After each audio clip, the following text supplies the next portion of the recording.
Oi, gente. Esse é o 11º episódio do meu podcast. Hoje é dia 24 de fevereiro, agora são 11h46, de uma terça-feira. Eu lanço meu episódio a cada 15 dias, terça sim, terça não. Pela agenda, terça passada, que era a terça de carnaval, deveria ter saído o episódio, mas eu não consegui. E aí então pensei, bom, tudo bem, carnaval, razoável, vou lançar na próxima terça, que é hoje. O meu episódio ele sempre sai pelas manhãs, como vocês podem ver, ele não saiu pelas manhãs. E eu estou gravando hoje. E eu acabei de sair da minha análise, acabei. Eu nem enxuguei minhas lágrimas direito e vim aqui gravar. Porque eu não queria perder o que eu tô sentindo e o ímpeto e o impulso de falar o que eu quero falar. Por onde começar? Nem sei por onde começar. Foi exatamente assim que eu também comecei a minha análise hoje e é assim que eu tenho começado algumas sessões. Gente do céu, que maluco isso. Eu queria me desculpar por não ter postado antes, mas é exatamente sobre isso também, esse episódio. É como às vezes a gente trava, a gente fica paralisado, como eu me sinto às vezes muito paralisada mesmo para fazer as coisas que eu quero fazer, as coisas que de fato eu preciso fazer. E, e eu realmente não acho que seja uma questão de procrastinação pura e simplesmente.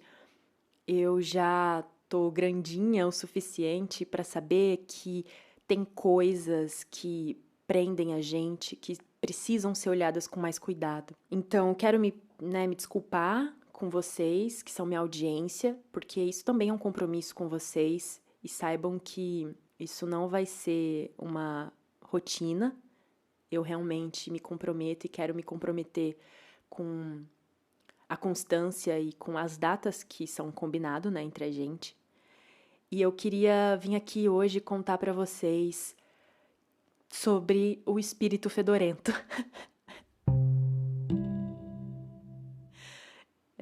Não sei se vocês já viram A Viagem de Chihiro, é um filme muito bom, né, muito um clássico. Imagino que vocês já tenham visto A Viagem de Chihiro, do estúdio Ghibli, do Hayao Miyazaki. Eu conheci esse filme, eu era criança ainda, eu acho que eu tava, acho que inclusive na mesma idade da Chihiro, bem ali, né, nessa pré-adolescência, essa fase intermediária em que você não é nem mais tão criança, mas ainda não é adolescente, que você tá descobrindo o mundo, a sexualidade, quem você é, a sexualidade no sentido amplo, né? Eu lembro, inclusive, que acho que foi meu irmão que conseguiu o pirata, né, o DVD pirata da Viagem de Chihiro, e eu assisti e foi muito marcante pra mim, muito, muito marcante. Sabe, é aquele encontro de tempo perfeito entre aquele encontro perfeito que você tá assistindo uma obra muito bem feita no exato timing da vida em que você precisa assistir aquilo. Porque uma coisa hoje é você que nunca assistiu, sei lá, você é adulto assistir A Viagem de Chihiro. É foda, a experiência é bonita, mas você, exatamente na mesma fase que inclusive a protagonista tá, uma criança, e não tendo às vezes recurso para muitas coisas, um filme tão bem construído, tão elaborado, tão bonito, tão cheio assim de, de elementos para trazer às vezes forma para o que você tá sentindo, para o que você nem sabe que tá sentindo ainda. Tudo isso é tão precioso, é um encontro que eu acho que é quase que um milagre, sabe? E eu lembro que eu fiquei muito tocada, eu adorei o filme, era tipo assim, acho que meu filme favorito da época, assim. E eu lembro que também, aí o meu tio, irmão do meu pai, ele tinha filhos pequenos também, mais novos que eu. E ele pediu emprestado pra mostrar. Na época era lançamento, eu lembro ainda que a Viagem de Chihiro tinha acabado de ser lançado. E aí ele pediu o DVD, e aí eu emprestei, e ele nunca me devolveu. E até hoje eu lembro disso, e por muitos anos eu ficava assim, mano, não me devolveu meu filme. Porque era o que eu tinha e eu queria reassistir, não podia reassistir, enfim, não tinha como reassistir. Naquela época era difícil conseguir de novo, eu não me lembro quais eram os trâmites. Eu sei que A Viagem de Chihiro foi um filme muito marcante pra mim. Eu não sei se vocês lembram, mas eu vou descrever. Tem uma cena, logo que a Chihiro ela consegue o trabalho dela na casa de banhos, em que é uma casa de banhos que atende os espíritos de toda aquela região, de todo mundo, enfim. Ela é a única humana ali. E não é o mundo dos espíritos não é o mundo dos humanos, né? Então, ela só consegue permanecer ali por conta da ajuda do Hako, que é um outro menino que no fim do filme vem a se desvendar um espírito do rio também. E ele ajuda ela por um artifício lá, e aí ela consegue um emprego. Ela só conseguiria permanecer naquele mundo se ela conseguisse um emprego. Se aí o Baba, que é aquela bruxona chefona lá, dona da porra toda, desse o trabalho pra ela.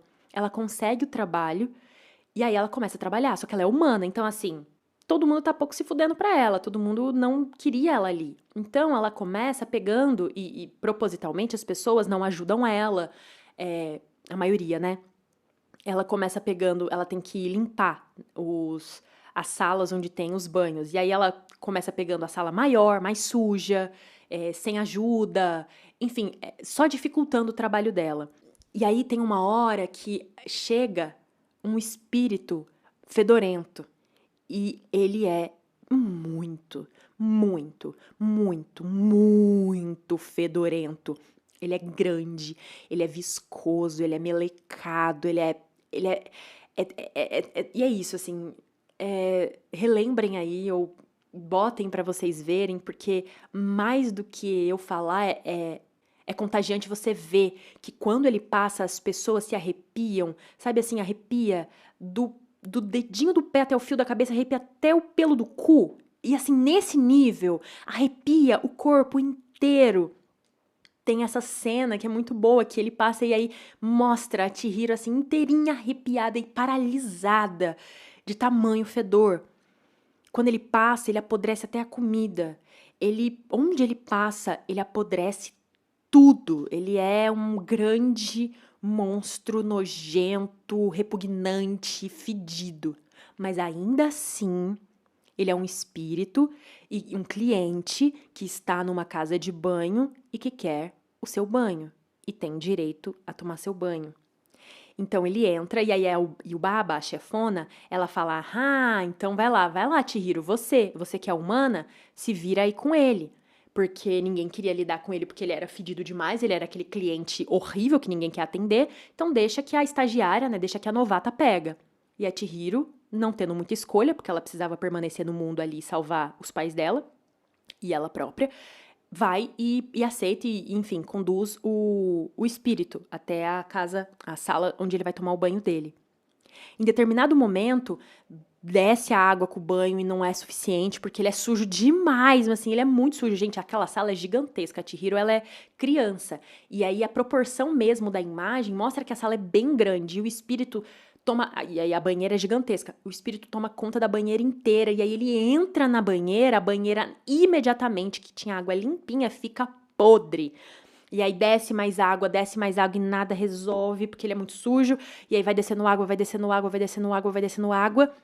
Aí até que, em determinado momento, a Chihiro, ela escorrega e cai dentro da banheira. Ai, meu Deus do céu, é muito nojento. Quando ela cai da banheira, dá uma aflição. Aí ela cai na banheira. Enfim, aí tem uma hora que ela tá mergulhando assim, ela vê naquela água e aí ela percebe que no espírito tem quase como uma farpa, um espinho crustado assim na carne dele, né? E aí que ela acha aquilo estranho, ela vai lá e pega, segura naquilo e começa a puxar. E aí aquilo é pesado demais, aí ela faz força, e aí ela puxa. Quando ela puxa e a coisa solta, aí, gente, aí é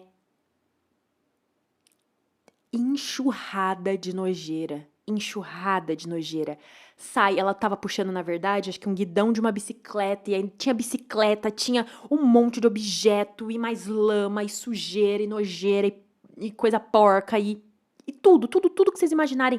E não parava de sair, não parava de sair, não parava de sair, não parava de sair, não saía, não acabava de sair, não acabava. E a sala foi ficando repleta daquela sujeira e não saía, não acabava, não acabava, não acabava. E é assim, angustiante, porque não acabava.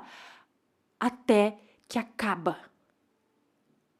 E aí, aquele espírito que era o espírito fedorento, que estava sujo, nojento, repugnante, na verdade ele se revela um espírito do rio.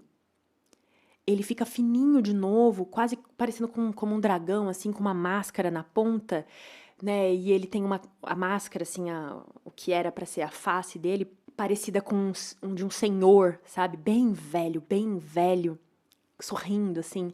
Enfim, ele fica muito grato pela Chihiro ter limpado ele, ter ajudado ele nisso, e ele finalmente tá livre de toda essa sujeira, e aí ele, enfim, presenteia ela com um objeto lá, que ela vai usar isso no decorrer do filme, e ele vai embora, feliz, enfim, é um bom presságio também que tenha sido um espírito do rio. E aí todo mundo fica muito feliz, e Chihiro, você conseguiu, era um espírito do rio, na verdade, ele era, enfim, um espírito muito sábio, muito bom, e não sei o quê. A imagem de toda a porcaria saindo dele me marcou muito. E hoje, na análise, né, eu tava ali e eu tava muito angustiada. Eu tô travadaça em algumas partes da minha vida, não à toa que eu, né, não postei o podcast na semana passada e não tô postando no horário que deveria ser o de hoje, dessa semana, né? Porque eu tava muito paralisada, eu não tava conseguindo exprimir uma palavra sequer. E não porque eu não tenha o que dizer, porque o que eu mais tenho o que dizer, eu tenho muita coisa que eu quero dizer aqui no podcast e tal, mas eu tava assim, travada, não conseguia articular, não conseguia abrir minha boca. Já faz um bom tempo que, sabe aquela imagem de você tá com uma espinha gigantesca na sua cara, enfim, nas costas, sei lá, e ela já tá com a pontinha amarela de tanto pus, ela já tá inflamada. E aí você vai e espreme e não para de sair pus e pus e pus e pus, e aí de repente sai até sangue e tem gente que acha nojentíssimo. E boto fé, tem gente que adora ver esses vídeos, tem gente que já prefere os de cravos, né, que eu acho que é um pouco menos nojento do que esses de espinhas mesmo, de abscessos e tal, furúnculo. Eu não gosto também de ver não, mas pensar na imagem me dá muito prazer, porque eu me identifico com isso e já faz um tempo, já faz uns anos já, na verdade, que eu me sinto exatamente um grande furúnculo expelindo toda a minha agressividade. Eu não sei se eu já falei disso em outros episódios ou por cima, mas eu guardei muita coisa já na minha vida, muito afeto e principalmente muita agressividade. Acho que eu já falei sim por cima em um episódio, agora não me lembro qual. E uma hora a coisa explode e eu sinto que finalmente eu consegui chegar numa fase, estado da minha vida, enfim, achar lugar também, conseguir chegar no ponto em que você consegue tocar em certos pontos, em certas feridas e deixar certas coisas saírem de você. Há um tempo eu consegui chegar nesse lugar, na minha análise, na minha vida, enfim, e começou a sair. E aí, minha gente do céu, é tipo assim, não parava de sair, não parava de sair, não parava de sair, era pus e agressividade e muita coisa. E aí, de novo, eu acho que eu não sei agora se parou um pouco de sair o pus ou se eu tava acostumada com aquela quantidade, com aquela vazão de pus que tava saindo, mas eu sei que recentemente veio uma nova enxurrada de porcaria, de lama, de tudo, sabe? A vida tá insuportável. Ou melhor, tem coisas na minha vida que já estão insuportáveis. Ontem eu tava conversando, o pouco que eu consegui colocar em palavras o que eu tava sentindo, eu tava falando com uma amiga que Sabe quando você já cresceu, você já tá muito maior do que a casca e tá insuportável permanecer do mesmo jeito, tá insuportável ficar naquele mesmo espacinho. E aí você, ai, dói ficar porque já tá apertado. E olha que curioso também, né? Eu tenho uma amiga que tá grávida e ela tava com dor e ela tava com medo de ser contração, enfim, de ser, né, já a hora de parir, não sei. E na verdade ela viu e o bebê dela tá ótimo, ele só é grande demais. Ele já tá grande demais. Ele tá grande demais pra idade dele, assim, ele tá saudável, tá ótimo, mas ele já tava pressionando demais a casquinha dele, ele já não tava aguentando mais. Aliás, tá aguentando. Ele tá aguentando. Ele vai ficar lá até. Tem o prazo aí dele ficar. Mas assim, quando a gente tá grande demais pro lugar onde a gente tá, não dá pra ficar. A gente começa a sofrer. E aí tava, tipo, tava insuportável. Só que também mudar, romper a casca dói pra caralho, né? Tipo, dói. É tipo você arrancar a casca do teu machucado, do teu ralado. E aí é isso, assim, tem que deixar cair sozinha, mas. Nossa! Aí às vezes, sabe, dá aquele ciricutico de você ir lá e cutucar aquela casquinha, porque é gostoso cutucar aquela casquinha. E aí dá vontade, às vezes, de quando solta a pontinha, você ir lá e puxar assim, ó, vlau, com tudo. Mas dói pra caralho. Se você puxa com tudo, dói. Dói mais do que se você ir puxando devagar ou se você deixar cair sozinho, né? Enfim, aquela coisa. Se correr, o bicho pega. Se ficar, o bicho come. E é isso. Onde eu quero que eu esteja, tá doendo, entendeu? Se eu fico, o bicho come. Se eu correr, o bicho pega. Então, assim... Tá foda, tá foda. Mas pelo menos agora, gente, eu tô aqui falando, eu tô aqui, ó, blá, blá, blá, blá, falando, e vocês não têm noção como isso tá sendo até um alívio pra mim, porque eu tava speechless, eu tava sem uma palavra, não tava conseguindo falar. Tem dias que eu fico dias em silêncio. Aí na análise tava lá falando de muitas coisas que estão muito insuportáveis. Nossa, é muito difícil às vezes botar o desconforto pra jogo, ver o que você não tá suportando mais, o que você não gosta mais, o que não tá cabendo mais, sabe? Seja de você com você mesma, de você com o outro, do outro com você, enfim. E aí também eu tava com uma situação ali de uma coisa que me incomodava na minha relação com a minha analista. E eu tenho particular dificuldade de botar o desconforto. A gente tem até uma piadoca interna que eu não vou falar pra vocês porque é interna, minha e da minha analista. Mas enfim, aí, tipo assim, e eu não, sabe, tava difícil. E aí, todas as vezes que eu pontuei um desconforto que diz respeito à minha relação com ela especificamente, sempre foi muito difícil, mas sempre foi importante. Porque era uma das minhas dificuldades, então, né, fazer isso significava, de certa forma, algum movimento. E porque é muito difícil, por vários motivos. E aí que hoje foi um dia que, dentre várias coisas que estavam acontecendo na minha vida, nossa, tudo, em todos os aspectos da minha vida tava um caos, um caos. Um caos não de coisas dando errado, não é isso, mas muita coisa acontecendo, muita coisa acontecendo. Tinha também uma coisinha que aconteceu e eu queria que fosse possível deixar passar, sabe? Mas não era possível. Vou dar um exemplo pra vocês, que não é disso, mas sábado, não sei se vocês viram eu não sei se eu comentei em algum episódio sobre que eu tava comprando pote de marmita, tava organizando a minha casa, acho que eu comentei também no Instagram.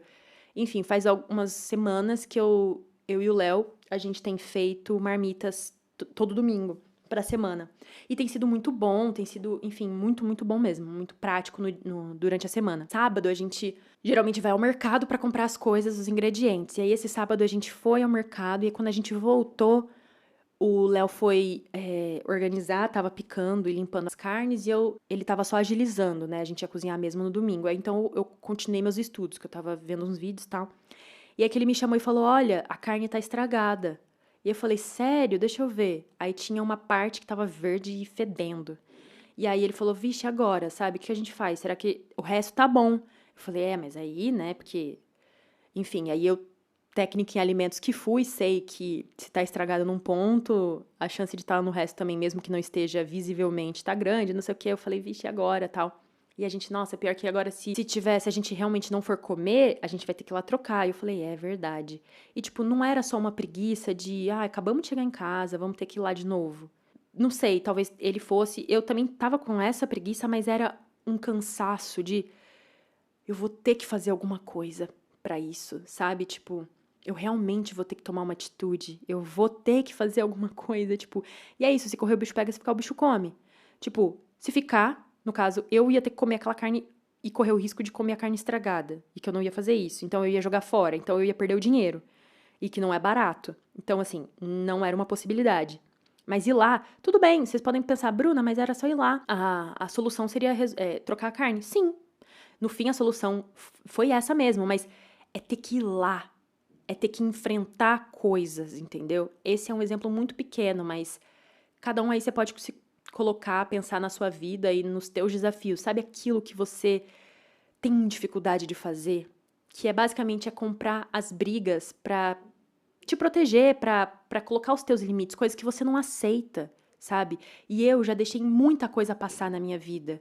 Eu já aceitei muita coisa porque eu não queria comprar briga, eu não queria ter o esforço e a luta de colocar o desconforto na roda, de falar, não, vamos brigar sim. Se é preciso brigar, vamos brigar. Se é preciso ir lá e falar, olha, aqui, este aqui são os meus direitos, eu tenho direito a trocar. Não necessariamente ir lá e brigar, porque foi super tranquilo. Ele foi lá, apresentou a notinha e tal, não sei o quê. Mas, simbolicamente, o movimento de brigar por um direito, brigar por algo que é importante, que é você se defender. E eu já deixei muita coisa passar na minha vida. E parte do que tem acontecido é que tem coisas que não estão dando pra passar mais, sabe? Tem coisas que estão ficando insuportáveis, tá sendo impossível deixar passar. Então, ou era isso, ou era eu ir lá, ou era eu jogar meu dinheiro fora, no lixo, literalmente, ou era eu comer a carne estragada e me fazer mal e correr o risco de passar mal. E nenhuma dessas era agradável, mas é óbvio que eu sabia o que eu tinha que fazer, eu tinha que ir lá e trocar, e é o que fizemos. E então eu tenho feito isso, e não é fácil. Não é fácil. É uma merda. Uma merda. Ninguém quer ficar tendo dor de cabeça, né? Mas, especialmente pra quem tem dificuldade com isso, cada um pelos seus motivos e pela sua história, é mais difícil ainda. E aí que hoje foi uma sessão daquelas. Cheguei assim chorando, fazia tempo que eu não chorava, nem em sessão nem na vida. Não, na vida faz menos tempo. Mas em sessão fazia bastante tempo que eu não chorava, tal. Cheguei assim, ó, já soluçando assim, tal, meu Deus, eu não tô me suportando, e blá, blá, blá, e fala, e chora, e meu Deus, e... Nossa. Aí, no finzinho da sessão, ela fala algo do tipo assim, tá saindo, né? Finalmente tá saindo. Tá saindo. E aí eu falo, nossa, mas ainda tá saindo. Ainda tá... Meu Deus, eu não aguento mais. Gente, eu tô rindo agora, mas aí eu começo a chorar de nervoso. Eu tô me sentindo meio maluca, meio, meu Deus! Ai, ai, espero que vocês estejam no mesmo mood que eu. Assim, não malucas como eu, mas assim, vocês estejam entendendo, tá, gente? Mas, enfim, é o que eu tenho pra oferecer. Mas eu já chego aí. E aí, eu lembrei de todo esse processo com a minha agressividade, de todo esse processo de botar pra fora, de todo esse processo de ver que de fato eu guardei lá, no fundo do fundo do fundo do sótão, no fundo do fundo do fundo do subsolo. Lembrei agora do Memórias do Subsolo do Dostoiévski, enfim, aquilo que a gente guarda lá, sabe? Quando a gente realmente tá naquele ponto que a gente se vê das maneiras mais feiosas, horrorosas, repugnantes, nojentas, que no fim são maneiras infantis. É quando eu me vejo da forma mais infantil possível e eu falo, Paulo, eu tô me sentindo ridícula, olha o que eu fiz, olha o que eu pensei, olha o que eu... E sim, eu só tô sendo infantil pra caralho! Não tô sendo madura. Não tô. Nesse ponto da minha vida, não tô. É muito difícil isso, gente. Muito difícil. A nossa repugnância, muito, tá aí. Nesse infantil cru. E aí que ela falou isso, aí eu, meu Deus, eu não aguento mais, eu não aguento mais, eu não aguento mais. E aí eu lembrei, eu falei, nossa, Paola, eu me lembrei que recentemente eu tô há semanas numa energia elétrica e não no bom sentido. E assim, eu já tentei, tá? A gente fala, ai, faz exercício. Já tentei. Tudo eu já tentei. Tudo que é maduro, tudo que é racional, razoável de ser feito, eu já fiz. Eu já fiz exercício, estou fazendo, já saí pra caminhar, já tô comendo direito, tô dormindo direito, tô tudo, entendeu? Eu tô precisando realmente expurgar. E aí que eu falei, teve uns dias aí, de umas semanas atrás, que eu estava maluca, tipo assim, eu tava elétrica por dentro, eu tava borbulhando, eu já tinha feito tudo que eu podia, nada resolvia, e aí eu odeio ver coisa repetida. Eu não gosto de ver filme repetido, série repetida, só quando passou muito tempo, ou quando eu tô estudando, revendo por um motivo muito específico e tal. E aí, nesse dia, eu tava assim, assim, sentindo coisas tão intensas que eu falei, eu preciso muito ver alguma coisa que eu já conheça. Eu preciso de algum lugar seguro, alguma coisa conhecida, só para desligar o meu cérebro. Eu não queria ter o esforço de processar novas informações. Tava demais. Mesmo que fosse uma coisa boba, tipo um reality show do mais tosco possível, mas se fosse alguma coisa nova, já tava demais para mim. Já tava muita informação nova.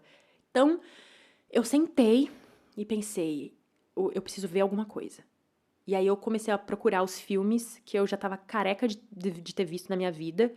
E quando criança, sim, eu gostava muito de ver filmes repetidos. Eu assisti incontáveis vezes Monstros S.A., incontáveis vezes os filmes da Xuxa e vários outros. Mas esses são os que eu me lembro muito de gostar muito. E aí que eu sentei e falei, vou procurar alguma animação. E aí que passou Viagem de Chihiro. Como eu acabei de contar pra vocês, eu já vi um pouquinho maiorzinha, não tão pequena, mas eu falei, ai, tá bom, tá ótimo. Nesses casos, eu até prefiro ver filme em português, porque aí eu não preciso também ler a legenda, né? E Viagem de Chihiro, eu prefiro ver em japonês, né? Então, eu não gostaria de ver dublado. Então, eu falei, não, beleza, eu acho que tá bom. Eu vou ler a legenda mesmo e tudo bem, que se foda. E qualquer coisa também eu não preciso, eu só quero ver as imagens, eu não preciso nem entender. Só ver a imagenzinha passando. E a musiquinha, porque a trilha sonora também é uma delícia. Aí eu deixei lá o filme correndo.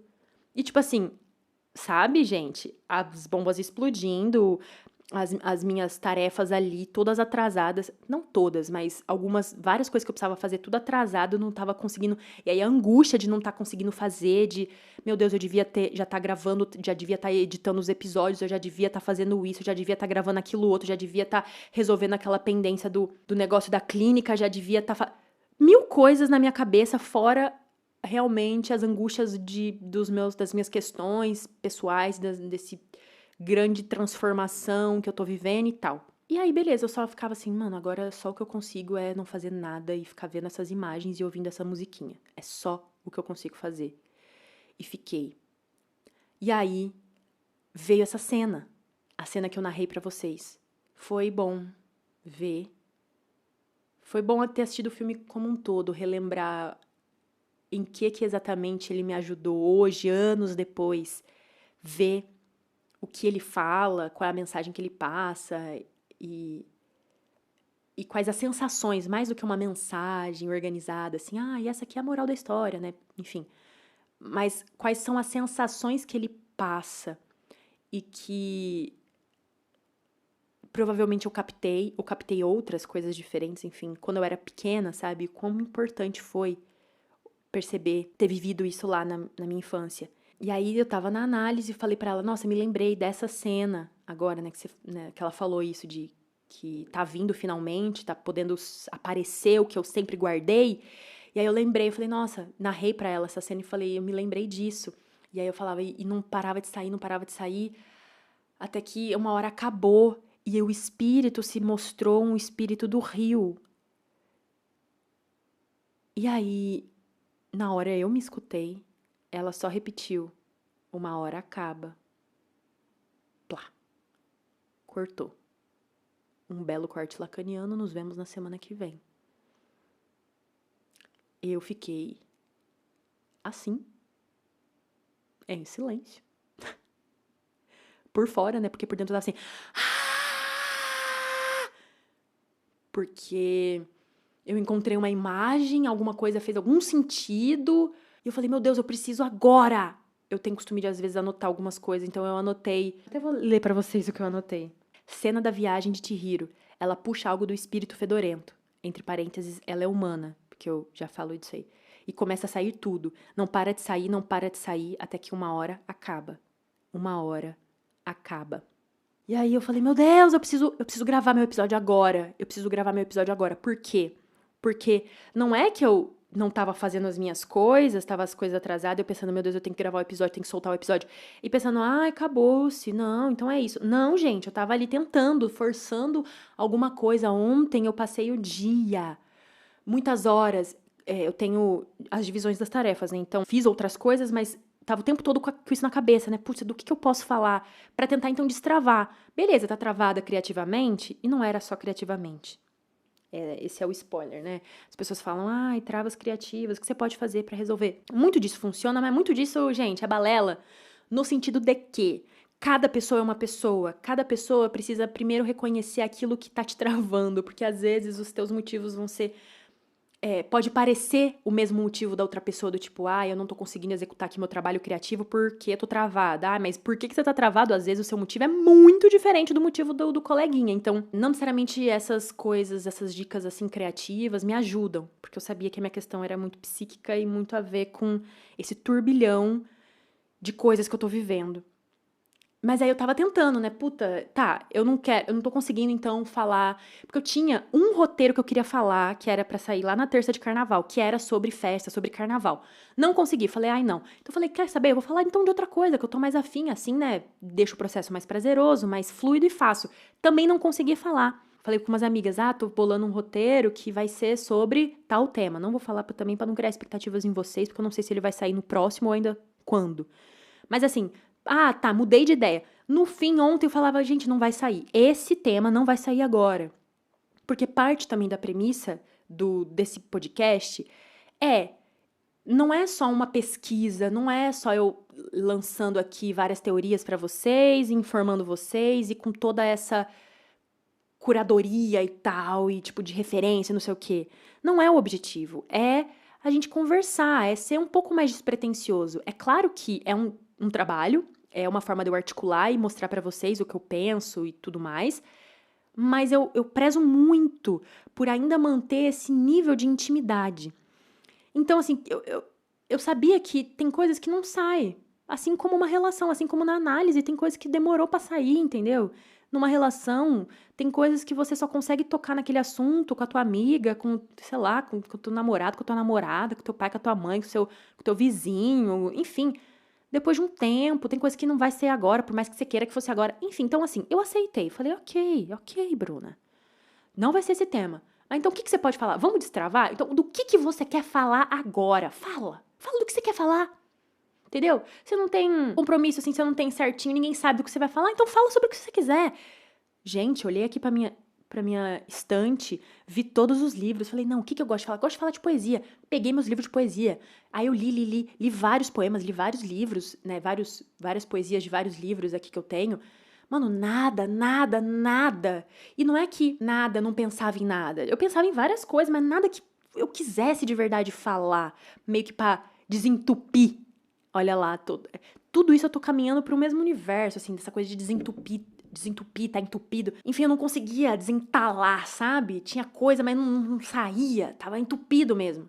E aí eu falei, quer saber, mano, eu não, é isso, eu vou ter que aceitar o meu fracasso.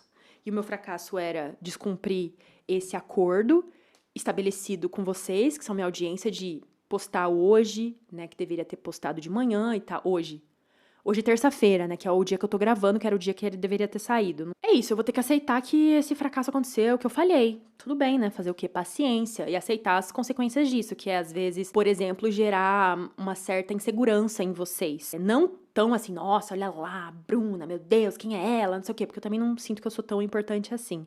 Mas sabe, no sentido de... Porque eu sei que, se tratando de podcasts, uma coisa importantíssima, um fator importante é a constância. E eu trato isso também como um trabalho, como eu disse. Então, eu sei que se eu começo a falhar nessa constância, eu tô, de certa forma, abrindo brecha para vocês duvidarem se realmente naquele dia vai ter aquilo, vai ter aquele conteúdo, vai ter o episódio novo. E isso gera consequências, tipo assim, de engajamento, de audiência, tudo isso, sabe? Essas coisas técnicas mesmo, essas métricas. E beleza, eu falei, mas quer saber? É isso, é o que eu tô tendo pra hoje, eu tenho que aceitar e é isso. Beleza. Aí, eu acho que também porque eu larguei um pouco, né? Sei lá. fui pra análise e aí saí assim, eu preciso falar disso, eu preciso falar do espírito fedorento. É isso que vai me desentalar, porque me desentalou. Eu saí da análise, eu entrei sem palavra nenhuma. E saí, desentalada, sabe? O espírito fedorento, ele fede muito. Ele é muito feio mesmo, ele é fedorento, ele é horroroso, ele é repugnante. Todas essas palavras que eu já falei. Só que, no meu caso, é diferente do filme, que ele já chega como o espírito fedorento, né? Ou seja, o espírito do rio estava lá por baixo de tudo aquilo, né? O fedor, a sujeira foi tomando conta, né? Foi ficando mais evidente do que o que tá no fundo, né? O que tá por trás dele, que é o espírito mesmo. Chega na frente a imagem do fedor da sujeira. No meu caso, era o contrário. Meio que toda essa sujeira estava dentro. E por fora tem uma casquinha limpa. Uma casquinha bonitinha, agradável. Que nem naquela tirinha, sabe? Que é bem comum, bem famosa. Que é... Eu não sei de quem que é, de que artista que é. Mas é uma pessoa que tá, tipo, humana, assim, e ela chega na casa dela e ela tira, tipo, um macacão que é a pele dela de humana e por dentro ela é um demoninho, assim, ela é uma criaturinha feiosa. Não é muito feiosa, não, mas, enfim, ela, relaxa, porque ela meio que performa essa humanidade e essas máscaras, né, sociais, enfim, que a gente precisa usar e no fim do dia, quando ela chega em casa, é onde ela pode tirar tudo isso e relaxar, mesmo sendo quem ela é, meio feiosa, meio isso, meio aquilo. Então, só que eu sou mais o espírito fedorento, entendeu? Eu não sou essa demoniazinha aí toda bonitinha, não. Então, tipo assim, por fora, por muito tempo da minha vida, teve essa imagem aqui, até que bonitinha, até que agradável, até que palatável, até que polida, até que educada, até que inteligente, até que isso, até que aquilo. Mas por dentro, eu fui guardando, guardando, guardando, guardando, fui, e não só eu guardando, mas foi colocado, assim, porque no fim também tem isso, né? O espírito do rio, aquela sujeira toda é poluição. Coisas que colocam, que jogam no rio, né? Então, todo o processo de...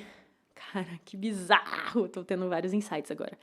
Todo o processo de despoluir um rio, sabe? De passar aquelas máquinas lá no fundo e tirar tudo aquilo. Inclusive, eu pesquisando rapidamente sobre o espírito fedorento e tal, e eu soube que essa parte, o Hayao Miyazaki teve uma inspiração da vida dele, porque, de verdade, porque ele viu uma vez uma imagem de uma limpeza de um rio, e aí tiraram essa bicicleta com várias cordas e tal, que é o que aparece no Espírito Fedorento no filme. E aí jogam essas coisas no rio, então assim, tem o que eu guardei, tem o que jogaram, tem o que eu permiti também que ficasse, sabe? E eu não fiz essas pequenas limpezas, ou até fiz, mas muita coisa tava lá, sabe? Assoreado, é assoreamento que fala? Eu nem lembro agora, mas toda essa sujeira que vai ficando no fundo do rio e vai deixando ele até mais raso às vezes e poluído e sujo. Por dentro era isso. Era essa nojeira toda. E aí que começou a explodir, sabe? Começou a apontar um guidãozinho ali da bicicleta, que é o que acontece lá no filme, né? Essa farpa que eu tô chamando, na verdade, era o guidão. Começou a surgir ali um pedacinho de um negócio, meio que não... Puta, isso aqui não faz parte do rio, né? Então o que é isso? Não sei, mas tá ali, é uma sujeira, é uma casquinha de bala, papelzinho de bala, que, putz, é sujeira, mas não sei o quê. De repente, explodiu a sujeira e começou isso lá pela minha agressividade, e aí agora tá explodindo, explodindo, explodindo, e tipo assim, eu me sinto exatamente na ação de explosão do espírito fedorento. Eu tô tomando banho. Eu entrei na casa de banho. E essa casa de banho que eu faço alusão. Eu entrei na análise, e não só na análise, mas na vida e tudo que eu tenho vivido ao longo desses anos, que são essa grande casa de banho, que é esse lugar e esse tempo e espaço, onde eu finalmente tenho essas condições internas, inclusive, de poder finalmente olhar para essas coisas muito profundas. Beleza, eu entrei nessa casa de banho, mas exatamente agora eu tô no frame do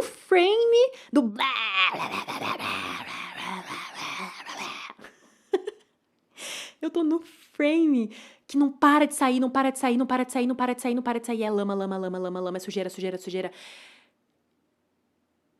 Mas eu sei e eu espero que uma hora acabe. E uma hora acaba. Foi a última coisa que a minha analista me falou. Uma hora acaba. E gente, eu não vejo a hora de acabar. Porque eu sei que esse é o trabalho. Eu sei que essa é a limpeza, né? Que tirar, fazer a bagunça enquanto você tá limpando, fazendo aquele faxinão, é justamente o meio do processo para que depois fique limpo, depois a coisa, né, fique em ordem, você fique mais leve, mas é tão cansativo, é tão exaustivo, tá no meio. E você vê, e não é que você vê que tá acabando, você vê que tem mais, sabe? Você tá olhando ali pelo buraco do pus e você vê que tem mais pus e mais pus e mais pus e mais pus e... Meu Deus, parece que não tem... É um saco sem fundo! Sabe? De onde vem tanto pus? E é o que eu perguntei pra ela hoje. Eu falei, Paola, de onde vem tanto pus? Meu Deus, como eu pude guardar tanta coisa? Gente do céu! E é doido porque ao longo dessas semanas, várias horas conversando também com amigas, e na análise eu preciso me repetir, eu preciso lembrar pra mim, falar e repetir pra mim mesma. E ouvir também das pessoas, mas você é humana. Porque às vezes eu acho que eu sou reptiliana. Já teve uma época antigamente que eu queria achar que eu era Deus, entendeu? Que eu era sobre-humana, que eu era tipo super-homem lá do Nietzsche. Ai, sei lá, nem sei se é isso, mas assim, que eu era, tipo, que eu ia além, que eu não era humana. Eu não queria ser humana. Era muito difícil pra mim ser humana. Porque ser humana é difícil mesmo, né? E eu já tinha entendido, até um ponto ali, não só com a cabeça, mas eu já tinha integrado algumas coisas de que, tipo, beleza, tá bom. Eu sou um pouco humana. Um pouquinho. Mas recentemente, meu Deus, assim, não tá dando? Eu sou humana mesmo, mas assim, não tem como fugir da humanidade, entendeu? Não tem como fugir, às vezes, da podridão. E não só da podridão, das coisas boas também, mas assim, no caso, assim, às vezes eu queria só ser uma reptiliana, sabe? E às vezes eu não tava na análise e falava, Paola do céu, eu... É verdade, eu sou humana, né? Eu não sou reptiliana, eu tenho que lembrar disso. Eu não sou reptiliana. Às vezes, talvez até fosse bom ser, mas eu sou humana mesmo. E aí não é à toa que eu falei, né? Tipo, a Chihiro era humana. Cara, e que simbólico isso, né? Que simbólico. E tava lá desde o início, desde sempre tinha esse ponto e eu nunca percebi isso. E parece que é porque, na verdade, só agora eu tô conseguindo captar essa mensagem, né? Porque só agora eu tô tendo condição de olhar pra isso. Mas que é isso? Ela tava no mundo dos espíritos e ela era humana. Ela tava num mundo em que as coisas ela não entendia, ela foi levada pra lá, ela fez uma travessia, ela tava lá e cá, tipo assim, ela tava no mundo dos espíritos, mas ela ainda era humana. Ela precisou habitar esse mundo dos espíritos. Inclusive, no começo do filme, ela começa a desaparecer, porque se você tá no mundo dos espíritos, mas você não habita ele de verdade, ou seja, no caso do filme, se você não come a comida deles e tal, você começa a desaparecer, porque meio que você não pertence ali. Então aí o Haku deu uma comidinha lá daquele mundo pra ela voltou a meio que a materialidade ali do corpo dela e começou a habitar ali, mas ela sabia no fundo que ela era humana. E inclusive ela também não podia esquecer que ela era humana, porque senão aí ela ia ficar presa no mundo dos espíritos pra sempre. Então ela precisou, e aí no filme é traduzido por não se esquecer do nome. Porque quando ela vai lá pro mundo dos espíritos e ela assina o contrato de trabalho com a Yubaba para trabalhar na casa de banho, a Yubaba rouba uma parte do nome dela. E olha que interessante, né? Ela rouba uma parte, não é todo, porque se roubasse tudo, não teria nem o que meio que escravizar. Não tô falando que a Yubaba escravizou ela. Você não pode tirar tudo da pessoa, porque senão não sobra a pessoa para você inclusive usar, para você usar a mão de obra, no caso era o que ela queria. Ela rouba uma parte que descaracteriza, que despersonifica, que deixa menos específico e mais aberto. Então, tipo assim, o nome dela que era Chihiro virou Sen. Mas ela não podia esquecer que o nome dela era Chihiro, porque isso era meio que a passagem de volta para ela do mundo humano. Então, mesmo habitando o mundo dos espíritos, ela ainda habitava de certa forma, mesmo que na memória, o mundo dos humanos. Ela precisava se lembrar, se manter conectada. Então, ela estava lá e cá. Ela estava nos dois mundos ao mesmo tempo, até que no fim do filme, ela volta para o mundo dos humanos, mas ela carrega não só a memória dessa experiência que ela viveu no mundo dos espíritos, mas ela também carrega um objeto. Aquela xuxinha, aquele elásticozinho que a irmã gêmea da Yubaba, a outra bruxona lá, faz quando ela vai visitar junto com os amigos dela, que se tornam amigos dela, né? E aí eles fazem um elástico e aí ela fala, olha, prende seu cabelo assim, que ele vai te proteger. E aí que quando ela atravessa o portal de novo e volta pro mundo dos humanos com os pais dela de novo, humanos também, porque eles viram porcos, né, lá no mundo dos espíritos, dá um foco e mostra que ela ainda tá com o elástico que ela ganhou lá no mundo dos espíritos. Então, mesmo quando ela volta, ela não volta como se ela nunca tivesse ido. Ela volta tendo passado uma outra travessia. Ela volta também estando conectada. Ela tá aqui agora no mundo dos humanos, ela é uma humana, ela não é reptiliana, né? Ela não é um espírito somente, mas ela tem algo também daquele outro mundo. Ela também tá lá e cá. E ela é humana, e ela precisou ser humana. Se ela fosse um espírito, se ela se deixasse ser tomada pelo mundo dos espíritos, ela deixaria de ser quem ela é, né? E ela também não conseguiria voltar pra casa, não conseguiria, enfim, viver o resto da trajetória dela como humana.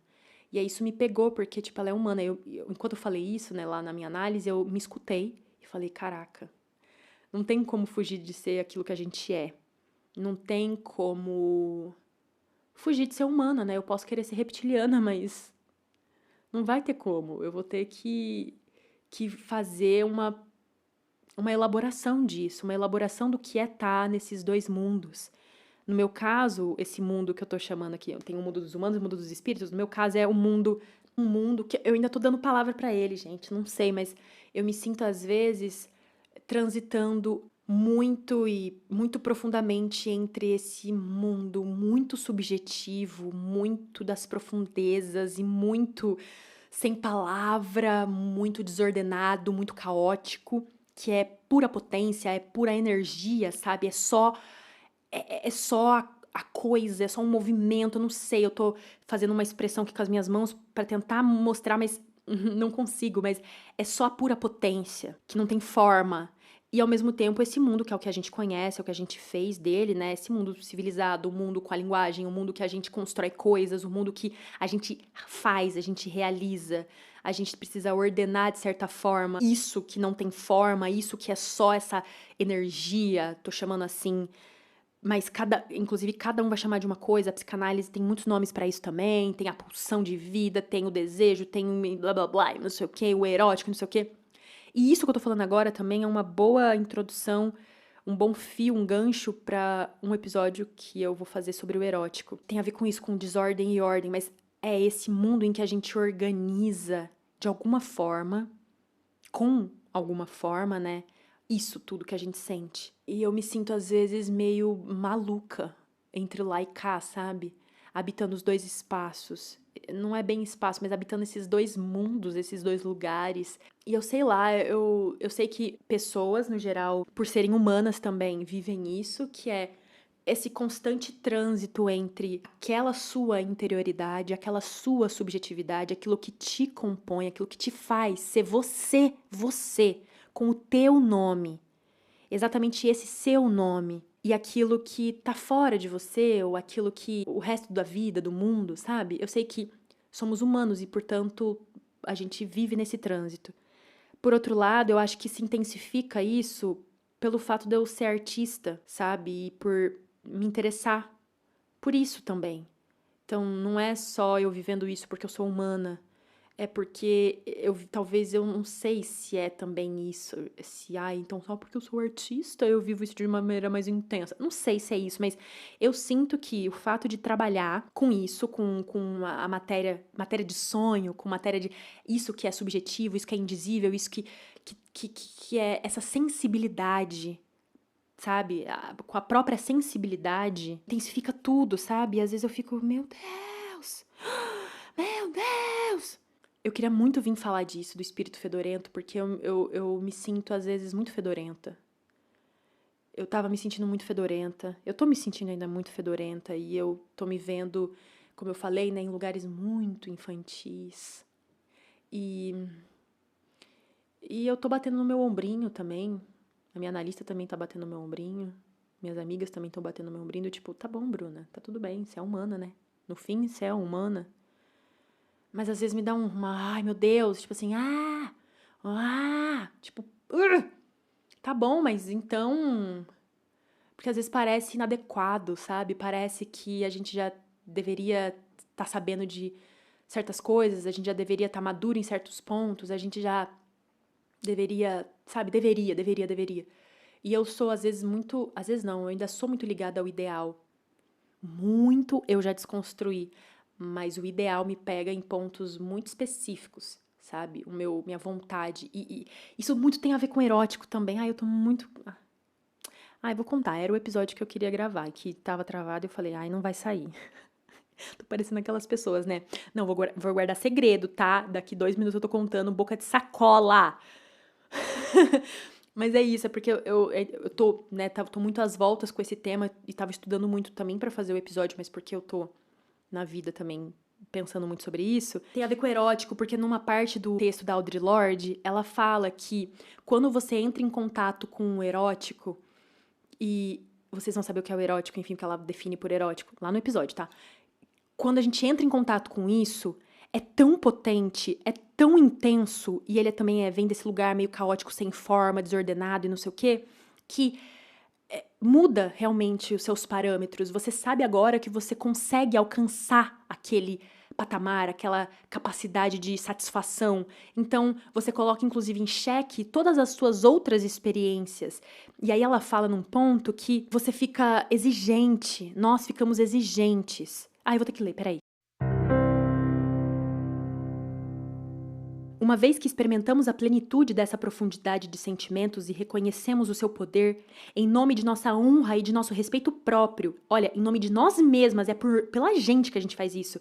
Esse é o mínimo que podemos exigir de nós mesmas. Ou seja, esse contato com o erótico, essa conexão com a vida, com as coisas. E aí ela continua. Nunca é fácil demandarmos o máximo de nós, de nossas vidas, de nosso trabalho.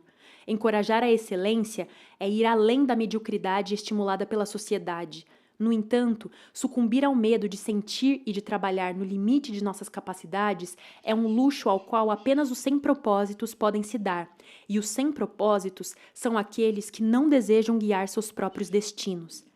Essa demanda interna pela excelência que aprendemos com o erótico não deve ser confundida com exigir o impossível de nós e das outras. Tal exigência incapacita a todas no processo, porque o erótico não diz respeito apenas ao que fazemos, ele diz respeito à intensidade e à completude do que sentimos no fazer. O que eu queria dizer era isso, assim, que às vezes eu me pego pensando, tipo, é uma exigência que às vezes fica difícil eu entender de onde isso vem. Se vem de uma idealização ruim, sabe? Porque idealizar também não é ruim. A gente, né, também não pode ficar colocando tudo como 8 ou 80. Idealizar demais é ruim, beleza. E eu sei isso na minha história. E você pode aí pensar na sua também. Tá, isso aqui tá vindo de onde? Tá vindo de uma idealização? Tá vindo de uma expectativa que nunca vai ser alcançada porque... Mona, você é humana, você não é reptiliana, sabe? Ou é uma exigência que vem desse lugar. Vem do lugar desse contato que é muito único com o erótico que habita em você. No caso, o que habita em mim, sabe? Essa exigência que eu sei que pulsa em mim e que me faz ir adiante, sabe? Me faz me movimentar. Às vezes, eu me perco nesses lugares. Eu fico meio confusa. Aí eu fico meio, fico muito, muito, muito, muito burra. Tipo assim, puta, não tô sabendo. E aí eu me sinto meio confusa e me sinto, cara, eu tô doida? Eu tô me sentindo muito fedorenta. Eu tô me sentindo, sabe, no auge do meu fedor. E eu quero ficar fedorenta, sabe? Eu quero fazer muita sujeira. Porque, aí até a minha analista falou, porque, né, olhar pra sua história, tipo, você pode fazer sujeira na sua vida? E eu, não. Como era quando você fazia sujeira? Eu, Então, assim, eu sei que tem essas raízes aí de eu poder, finalmente, se eu for colocar de um jeito muito sem graça e simples numa frase, que eu acho sem graça porque, enfim, vocês vão entender. Olha lá, mais uma mulher que tá podendo experienciar os seus impulsos e colocar as suas vontades para jogo porque teve eles muito reprimidos por vários motivos, por estar numa sociedade assim assado, por ter vivido assim assado e é isso, agora tá podendo. Então, assim, é tal como a pessoa que não vive a adolescência e aí vai vivê-la tardiamente. Não pôde, por quaisquer motivos que fosse, não despirocar na adolescência, então vai despirocar na vida adulta. Ai, sem graça, né, gente? Sem graça. É real, mas sem graça, né? A gente tem que pôr um pouco mais de emoção. Eu gosto da emoção, eu gosto um pouco da ficção, não sei o quê. Não que eu vou inventar coisas, mas é isso. É isso, mas também é muito mais, né? É tipo assim, caraca, não é muito mais legal tudo que eu falei agora do espírito fedorento e da viagem de Chihiro e disso e aquilo, do que eu só resumir e falar, gente, é isso, tá? Eu tô despirocando, tô fazendo birra agora, tô sendo bem infantilzinha, tô sendo bem chata, bem fazendo sujeira porque eu não pude fazer isso a minha vida inteira. Ah, chato, né? Aí o episódio tinha até 1 minuto e acabou. Podia até ser um Reels no Instagram, não precisava ser um episódio de um podcast. Mas eu sinto, gente, que eu tô nascendo de novo. E tem uma frase que eu gosto muito, que eu sempre me identifiquei com ela e cada vez mais ela tem feito sentido e acho que sempre vai fazer, que pra mim resume uma análise, que é a mesma, no entanto, outra. Ou pode ser lida também da outra forma. Outra, no entanto, a mesma. Eu sinto que eu ainda vou continuar sendo eu, mas eu tô me sentindo em plena metamorfose. Eu sinto que eu tô encontrando não só vazão, caminhos possíveis para eu destinar de fato a minha agressividade. E também eu já tenho um roteiro só sobre agressividade, sobre ódio, sobre raiva, sobre tudo isso, que são coisas diferentes. Tem um episódio sobre isso, mas eu tô encontrando não só isso, como que eu vou dar vazão pra isso. Tipo, se eu vou, né, os rumos criativos que eu vou conseguir, se eu vou conseguir construir alguma coisa criativa disso, mas de que forma mesmo, a forma da coisa. Porque, porra, eu sou artista, né? A forma também me importa.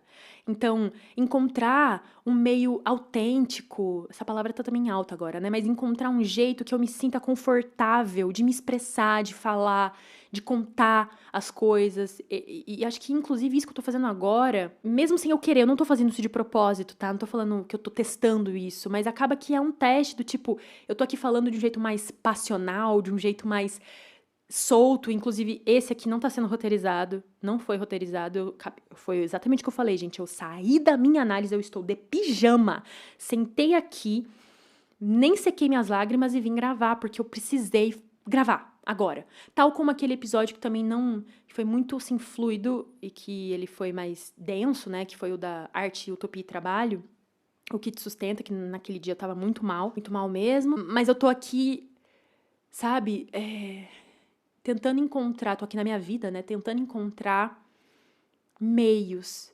de fazer o que eu faço, fazer o que eu quero fazer, de organizar tudo o que eu sinto e que eu quero, eu tenho vontade de pôr no mundo. Eu quero contar, eu quero poder falar tudo que eu tenho, né, que eu tenho pra falar pra vocês.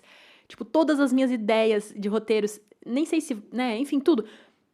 Muitas coisas, muitas coisas. E talvez esse episódio tenha sido muito caótico, não sei. Me diga você se você achou estranho, se você gostou, se você não gostou. Eu só sentia que eu precisava desentalar, sabe?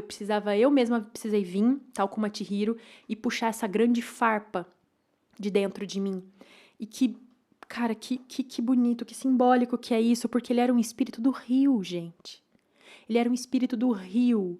E o que um rio faz? Caralho! Ele flui! Ele flui! Ele flui! Eu tô emocionada, pô. Tô emocionada demais. Porque, pra mim, isso que eu tô sentindo agora, inclusive, isso aqui é o que eu sinto quando eu tô criando, sabe? Esse entusiasmo, essa. Eu me sinto preenchida com essas conexões, que no fim tudo é invenção, tudo é uma grande invenção, a linguagem é uma invenção. Já disse lá no episódio da dissimulação que a gente inventou tudo isso, então, se a gente inventou tudo isso, a gente inventa a forma que a gente quer viver, no melhor sentido do termo, a gente é que constrói, a gente é que com o nosso olhar para o mundo é que vê as conexões de uma coisa e outra e vai criando uma narrativa, vai criando uma história, vai criando essa ficção. Por isso que eu falo, o que é, tipo assim, às vezes é meio chato, mas a gente pode tornar as coisas mais interessantes. Não só para poder viver de uma forma também mais interessante, mais rica, culturalmente, artisticamente, ludicamente, mas por ser mais legal, a gente fica mais interessado e o interesse move montanhas. É o interesse que muda o jogo. É quando a gente está interessado de fato numa coisa que a gente não mede esforços ou se empenha de verdade em fazer alguma coisa. O que eu tô sentindo agora e essa emoção é o que eu sinto quando eu tô em pleno estado de criação. E ele era um rio e um rio flui. E eu tava me sentindo tão estacada, tão poluída, tão assoreada, tão presa, tão melecada, tão cheia de merda, tão cheia de poluição, de tudo. E que também faz parte, né? Porque a gente é humano e a gente produz o que? Lixo. A gente produz lixo. Nossa, eu tenho uma relação com lixo que também outro dia eu falo. Mas que não é fácil e eu vejo onde isso tá costurado, essa minha relação com o lixo também, com fora e dentro. Então, assim, também faz parte produzir o lixo. Faz parte a gente produzir o excremento. E o ponto é o que a gente consegue fazer disso, né? O tanto de lixo que a gente comporta e o quanto que a gente consegue reciclar, o quanto a gente consegue transformar, o quanto a gente consegue fazer essa compostagem. Tem coisas que a gente joga no fundo do rio e que bom, o rio abraça, né? As bactérias, os fungos que estão lá embaixo, toda aquela microbiota, aquela vida ali, ele consegue abraçar aquela matéria orgânica, transformar aquilo em mais vida. Mas tem coisa que não, né? Tem coisa que não, tem coisa que é só acúmulo, que é só excesso. E demais, se você guarda, não dá. Tem uma hora que você vai virar um espírito fedorento e desse lado, nesse momento agora, eu tô por fora um espírito fedorento. Tipo, já não tava mais cabendo ser bonitinha, ter um aspecto de humano. Eu tô mesmo assim, como se eu tivesse passado aquela ponte que ela passa no começo do filme. Virou noite, agora o mundo é dos espíritos e agora é como se eu pudesse me ver de verdade e eu sou um grande espírito fedorento. E tudo bem, porque eu tô sendo assim provisoriamente, porque no fim ele era um espírito do rio e que flui, né? E eu espero muito poder voltar a fluir. Pra terminar esse episódio, eu quero ler um poema. É do meu livro e eu tava pensando esses dias, só um parênteses, eu nunca quis escrever um livro, até que eu quis muito escrever esse, e o nome dele é Eu Era Invenção de Mim, em que eu falo sobre um processo de análise, e hoje eu entendo muito por que eu escrevi ele, porque tudo já estava lá, ele foi quase como uma primeira sessão, sabe, a primeira sessão, para nós analistas, tudo já tá lá. O que a pessoa traz na primeira sessão pode ser que ela só vai dizer uma coisa que ela nunca disse 1 ano e pouco, 2 anos depois que ela já tá num processo terapêutico. De certa forma, tá tudo já ali na primeira sessão. E eu tenho essa mesma sensação com o meu livro, que já tava tudo ali. E eu tô falando isso porque agora eu, né, falei desse espírito fedorento e do rio, e que era no fundo um espírito do rio, e de todo esse processo de assoreamento e tal, e de limpeza desse rio, do fundo desse rio, e eu tenho um poema exatamente sobre isso. Olha que maluco. E eu nunca me dei conta. Quando eu escrevi ele, eu só escrevi, tipo, eu não entendia muito bem por que eu tinha escrito esse poema em si. E eu quero muito ler ele pra vocês, espera aí. Gente, a vida é muito excitante às vezes. O meu livro, ele é dividido em 4 partes, que foi inspirado em 4 momentos de uma análise, que foi uma mistura de muitas coisas, umas interpretações do Lacan, dos tempos de uma análise, né? Tempo de ver, tempo de lembrar, tempo de ver, tempo de isso e daquilo, de não sei o quê. Com outras interpretações também, sobre a minha relação com o Winnicott, né? Que fala do brincar, enfim. A primeira parte é cedo para tanto medo, vá brincar, que é esse tempo de lembrar, de mexer, sabe? É um primeiro momento de olhar para as coisas e não necessariamente ver onde é o problema. É quando você chega e fala, mano, tô sofrendo, mas exatamente não sei por quê. A segunda parte é repetição, é aviso, que é quando você começa a repetir. Aí é tiro, porrada, bomba, é dedo no cu e gritaria, e aí é blá, blá, blá, blá, blá, e você repete, e aí é quando você começa a entender, mas pela via do sentir, porque que tanta coisa acontece, você só repete, E aí, repetir dói pra caramba, né? Porque às vezes você já sabe o que acontece, mas você não sabe fazer diferente, aí você repete e sofre, repete, sofre, repete, sofre, e nesse processo todo você vai elaborando, mas você ainda repete muito. A terceira parte é costumei ser eu. Costumei fazendo uma brincadeira com acostumar, de acostumado, mas costumei de costume, de costurar. Então, costurei ser eu, costumei ser eu. Que já é uma parte em que você começa a ver uma luz no fim do túnel. quando você já começa a conseguir costurar realmente alguns sentidos, costurar algumas elaborações a partir de tanta repetição, de tanto trabalho, as coisas vão começando a tomar uma forma diferente, você vai costurando essa colcha de retalhos e às vezes nessa repetição, nesse segundo processo que é muito caótico, você rasga uma parte dessa colcha que já estava antes, né? Você fala, eu não gosto disso aqui, e aí faz aquela zona e deixa a coisa no chão. E nessa terceira que você, né, começa a recosturar as coisas, você vai vendo que talvez isso aqui, talvez fique melhor ali, do lado daquele outro retalho e não sei o quê. E a última parte, que aí eu que acrescentei, essas outras era mais focado mesmo nesses tempos do Lacan, é o Alegria é um corpo cheio de vida, que eu chamo de o tempo de brincar, que é o tempo de você retornar diferente a um começo, é você, enfim, experienciar a vida de um jeito diferente. E esse poema que eu tô falando pra vocês, ele é o primeiro da terceira parte, o Costumei Ser Eu. Ele abre essa terceira parte. Sabe qual é o nome dele, gente? Pam, pam, pam. Dragagem. Dragagem. Gente, o que é dragagem? O Google diz o seguinte: dragagem é a técnica que consiste na limpeza, desassoreamento, alargamento, desobstrução, remoção, derrocamento ou escavação de material do fundo de rios, lagoas e etc.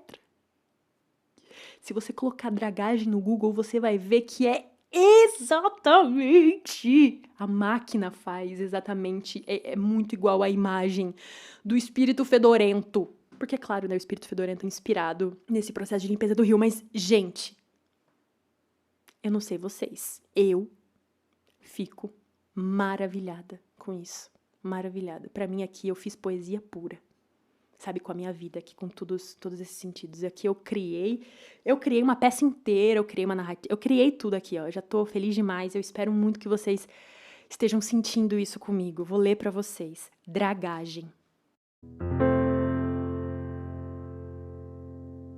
A fome não matou, só não morreu também a barriga, lacrimeja, ressoa sino de igreja, cada hora cheia, bile, bile, bile.